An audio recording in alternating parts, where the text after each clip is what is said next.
Hello দোস্ত, আমরা স্কুলের মাঠে এসেছি। এখানে দেখতে পেলাম এক ধরনের একটা গাছ। এই গাছে কলা আকৃতি কিছু ফল হয়েছে।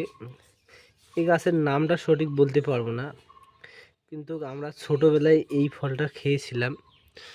কিন্তু এই ফল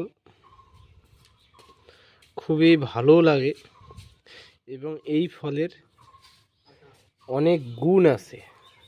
আমরা যদি খাই তা নিশ্চয়ই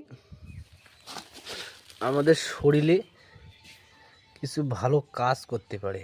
এই যে ফলগুলো দেখতেছি, এই ফলগুলো